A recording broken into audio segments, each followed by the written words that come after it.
तो नमस्ते मेरे भाई, कैसे हैं आप सभी। आशा करता हूँ आप सभी अच्छे होंगे। तो आज हमारा प्रोनाउन का लेक्चर नंबर 4 है। तो आज हम पढ़ेंगे यूज ऑफ इट और इट को हम कैसे यूज़ करेंगे, ये सब के बारे में आज हम पढ़ेंगे। अगर अभी तक हमारे चैनल को सब्सक्राइब नहीं किए तो जल्दी से जाकर सब्सक्राइब कर दीजिए। तो चलिए आज का सेक्शन हम स्टार्ट करते हैं। सबसे पहले आज हमारा पहला कंसेप्ट आएगा, जैसे कि आप सभी देख सकते होंगे। दा आएगा, उसके बाद नाउन आएगा, उसके बाद ऑफ आएगा, उसके बाद ऑब्जेक्टिव केस आएगा। ठीक है। जैसे कि अगर आपका कोई भी सेंटेंस पे फर्स्ट में दा आता है, उसके बाद नाउन आता है, उसके बाद ऑफ आता है, उसके बाद तुरंत क्या आ जाएगा ना, ऑब्जेक्टिव केस आ जाएगा। जैसे कि ऑब्जेक्टिव केस क्या क्या होता है, मी होता है, यू होता है, हार होता है, देम होता है, आस होता है। तो ऑब्जेक्टिव केस के बारे में हम पिछले क्लास में पढ़ते थे और आज हम देखेंगे उसका एग्जाम्पल। ठीक है। तो देखो यहाँ पे एक एग्जाम्पल दिखा है मैंने, the teacher of me is ready to help you. तो इसमें क्या होता है कि सबसे पहले देखो दा आएगा, उसके बाद टीचर क्या होता है, हमारा नाउन होता है। तो नाउन के बाद क्या आएगा, ऑफ आएगा। मैंने यहाँ पे देखा ऑफ। तो ऑफ के बाद क्या आएगा, तुरंत ऑब्जेक्टिव केस आ जाएगा, जैसे कि द टीचर ऑफ मी हो जाएगा। ठीक है। तो ये था तुम्हारा पहला कंसेप्ट। तो सेकंड में क्या है, अगर आपको ए या एन के बाद नाउन आता है, उसके बाद ऑफ आता है, उसके बाद पॉजिटिव केस आएगा। अगर दा आता है तो उसके लिए ऑब्जेक्टिव केस आएगा नाउन के बाद और ऑफ के बाद आएगा। और अगर ए या एन दिखे, उसके बाद नाउन आएगा, उसके बाद ऑफ आएगा, उसके बाद तुरंत क्या आ जाएगा ना, पॉजिटिव केस आएगा। जैसे कि पॉजिटिव केस हम पढ़ते थे पिछले क्लास में, ये सब पढ़ते हैं, ऑलरेडी पढ़ा चुका है मैंने। तो एग्जाम्पल देखो क्या है, तो ए फ्रेंड ऑफ माइंड। ठीक है, ए फ्रेंड ऑफ माइंड। तो माइंड का मतलब क्या होता है ना, माई फ्रेंड। ठीक है, माई फ्रेंड। तो इसी को क्या हो गया ना, पॉजिटिव केस का यूज़ हो गया। जैसे कि मैंने बोला था कि सेंटेंस में दोबारा रिपीट नहीं होना चाहिए, इसीलिए ए फ्रेंड ऑफ माई फ्रेंड के उसको हम काट के क्या लिख दिया, माइंड लिख लिया। इसको हम पिछले क्लास में ऑलरेडी मैं पढ़ा चुका हूँ। ठीक है, a friend of mind is ready to help you. तो इसका एग्जाम्पल हो जाए क्या, a friend of mind is ready to help you. तो माइंड क्या है, हमारा पॉजिटिव केस हो जाएगा। ठीक है, माइंड क्या हमारा पॉजिटिव केस हो जाएगा। ऐसे ही मैंने आपको एक एग्जांपल दिया है और आपको उसी को आंसर बताना है। ठीक है, a friend of days his या he wants to meet you. आपको एग्जाम में कैसे करना है, तो अगर आपको ऐसे ही एग्जाम में क्वेश्चन आएगा, सबसे पहले देखो क्या है, सबसे पहले ए है। ठीक है, क्या है, ए है। उसके बाद क्या है ना, नाउन है, उसके बाद ऑफ है, उसके बाद तुरंत क्या आएगा ना, पॉजिटिव केस आएगा। तो इसमें ऑप्शन में क्या क्या, हीज है और ही में। तो हीज और हिम में कौन पॉजिटिव केस होता है, तो हिम तो पॉजिटिव केस नहीं होता है, तो इसमें क्या आएगा, हीज आएगा। क्या आएगा ना, हीज आएगा। ठीक है, जैसे कि हम पढ़ते थे हीज का पॉजिटिव केस क्या होता है ना, हीज का पॉजिटिव केस वही हीज ही होता है। तो ये था हमारा आज का कंसेप्ट, जो कल हम बचा था। कल जो हम लेक्चर पढ़ते थे वो कल थोड़ा सा ही बचा था, तो आज हम पढ़ा दिया। ठीक है, तो अभी हम देखेंगे यूज ऑफ इट। जो मैंने पहले बोला कि आज हम इट के यूज के बारे में पढ़ेंगे, तो इट का हम कैसे यूज करेंगे ये सब देखेंगे आज।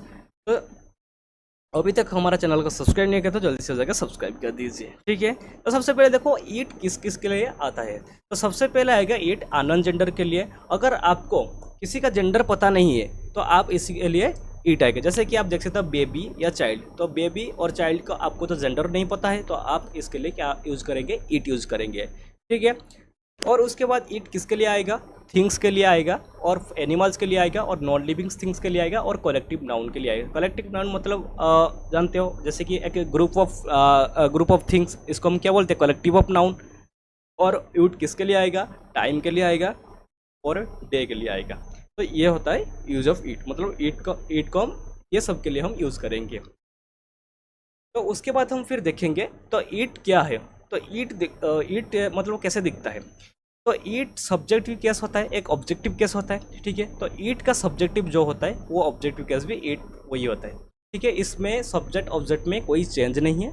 ईट का सब्जेक्टिव ईट होता है, ईट का ऑब्जेक्टिव ईट होता है। आप यहाँ पर देख सकते हो। ठीक है, ईट का सब्जेक्ट ईट होता है और ईट का ऑब्जेक्ट ईट होता है।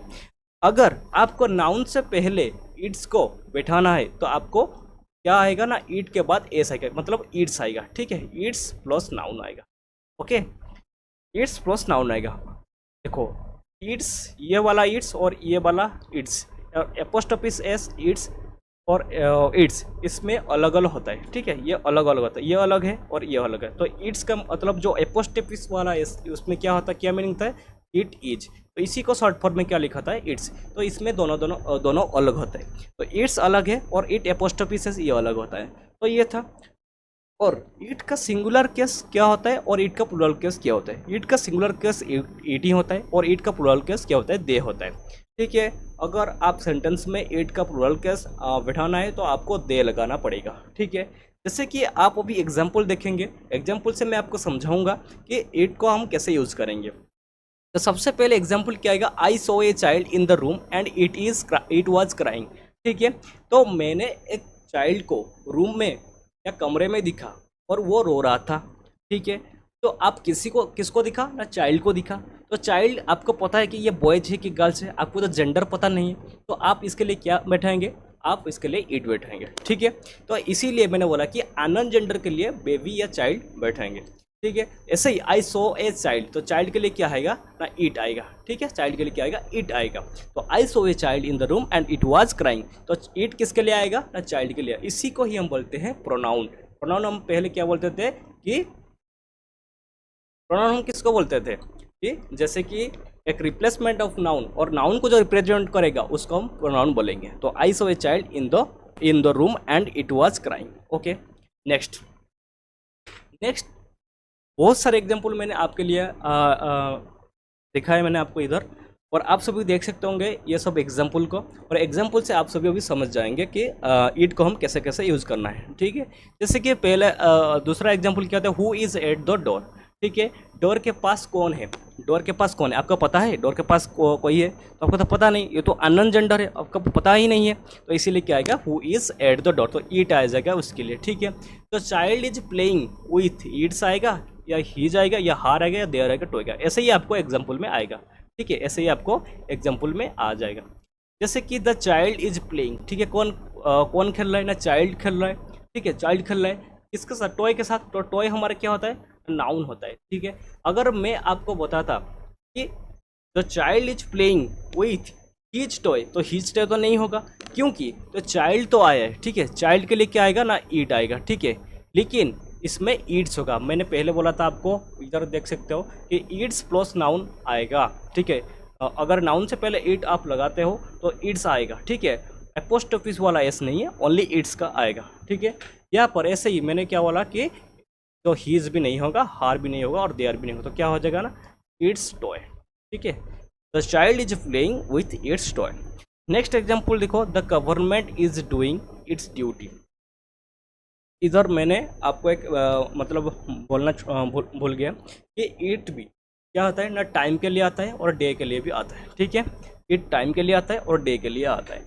जैसे कि आप अभी देख सकते हो, the government is doing its duty, government वो उनका काम कर रहा है। ठीक है, मतलब इट्स। ठीक है, तो government is doing its duty. It इसमें इट्स क्यों हुआ, क्योंकि ये तो नाउन है, नाउन से पहले अगर इट को हम बैठाएंगे तो इट्स को लगाएंगे। ठीक है, the company is ready to invest its or their money. ठीक है, the company is ready to invest its or their money. Company क्या है, सिंगुलर होता है। ठीक है, कंपनी क्या होता है, सिंगुलर होता है, तो सिंगुलर के लिए क्या हम बैठेंगे, इट्स बैठाएंगे, तो देयर हम नहीं बैठेंगे। अगर कंपनीज था, अगर इसमें कंपनीज होगा तो कंपनीज होगा, तो इसके लिए क्या आएगा ना, देयर आएगा। ठीक है, देयर आएगा। अगर कंपनी है, अगर सिंगुलर है, सिंगुलर के लिए सिंगुलर के आएगा, और सिंगुलर के लिए वो सॉरी प्लूरल के लिए प्लूरल आएगा। उसके बाद फिर देखो, टाइम और डे के लिए मैंने क्या बोला था कि इट आएगा। इट इज़ 10 o'clock, तो 10 o'clock है तो इसके लिए इट आएगा। ठीक है, इट इज़ मंडे, अगर डे है तो इसके लिए इट आएगा। ठीक है, अगर it is very cold today, मतलब टुडे बोल रहा है। ठीक है, इसके लिए क्या आएगा, इट आएगा। तो ये था आपका इट का यूज़। तो ये जो बहुत छोटा सा कॉन्सेप्ट था इट का, तो एग्ज़ाम में इसी के बारे में अगर क्वेश्चन आएगा तो आप ज़रूर कर लेना। ठीक है, तो नेक्स्ट एक कॉन्सेप्ट होता है ईट का, जो क्या होता है ईट का। अगर ईट के बाद आपको कोई वर्ब दिखता है, मतलब जैसे कि इज या वाज, तो उसके बाद तुरंत क्या आएगा, सब्जेक्टिव केस आ जाएगा। ठीक है, उसके बाद तुरंत क्या आएगा ना, सब्जेक्टिव केस आएगा। जैसे कि एग्जाम्पल आप अभी देख सकते हो, इट इज आई होगा। ठीक है, इट इज़ आई होगा, इट इज़ मी नहीं होगा, इट इज़ मी नहीं होगा, ये कभी नहीं होगा, क्या होगा ना, इट इज़ आई होगा। ठीक है, इट इज़ आई होगा। ठीक है, क्या हो जाएगा, इट इज़ आई। ऐसे ही आप एग्जाम्पल देख सकते हो, it is he or him who is are ready to go there. तो आप इधर देख सकते हो, तो ईट है, उसके बाद भार्ब है, उसके बाद क्या आ जाएगा, ये ईट है, उसके बाद भार्ब है, उसके बाद क्या आएगा ना, सब्जेक्टिव कैसा आ जाएगा, तो इट इज़ ही हो जाएगा, हिम नहीं का। और हु, ठीक है, हु के पहले अगर ही है तो ही का ही उसके बाहर भी लगे, मतलब ही इज़ हो जाएगा। ये हम रिलेटिव प्रोनाउन में देखेंगे, it is he who is आएगा, तो ही का क्या होगा, इज हो जाएगा। और it is I or me who is am or are ready to go there. अगर आपको ये क्वेश्चन आएगा एग्जाम पे, मतलब ऐसे ही एग्जाम बेस्ड क्वेश्चन आएगा, ठीक है, एग्जाम बेस्ड क्वेश्चन है ये आपका प्रीवियस ईयर क्वेश्चन है, एग्जाम बेस्ड क्वेश्चन, ये आपका पीओआई के, ठीक है। ये आपका पिछले वाला एग्जाम में आया था 2024 में। It is I or me who is am या are ready to go there. क्या हो जाएगा ना, इट इज़ तो सबसे पहले आई तो आएगा, तो मी तो नहीं आएगा क्योंकि इट इज उसके बाद सब्जेक्टिव कैसे आएगा। और हु, तो आई के लिए क्या आएगा, आई के लिए एम आएगा, ठीक है, आई के लिए क्या आएगा, एम आएगा। आई है, उसके बाद क्या आएगा, एम आएगा, ठीक है। It is I, who M होगा, हु इज़ नहीं होगा, क्योंकि आई के साथ एम आता है, आई के साथ इज़ नहीं आता है, आर भी नहीं होगा। It is I who am ready to go there, ये हो जाएगा आपका कंप्लीट सेंटेंस, मतलब सही सेंटेंस। तो ये था आज आपका एक छोटी सी कॉन्सेप्ट जो मैंने आपको बताया। और अगर अभी तक हमारा चैनल को सब्सक्राइब नहीं किया तो जल्दी से जाकर सब्सक्राइब कर दीजिए। ऐसे ही हम धीरे धीरे प्रोनाउन का टॉपिक कंप्लीट करेंगे। अगर आप अभी तक हमारा प्रोनाउन का लेक्चर नहीं देखे तो जल्दी से देख लीजिए और आपको आपका फ्रेंड्स को भी शेयर कर दीजिए। तो आज के लिए इतना ही, और आप सभी को धन्यवाद, और आप सभी को धन्यवाद, ठीक है। जय हिंद, जय भारत।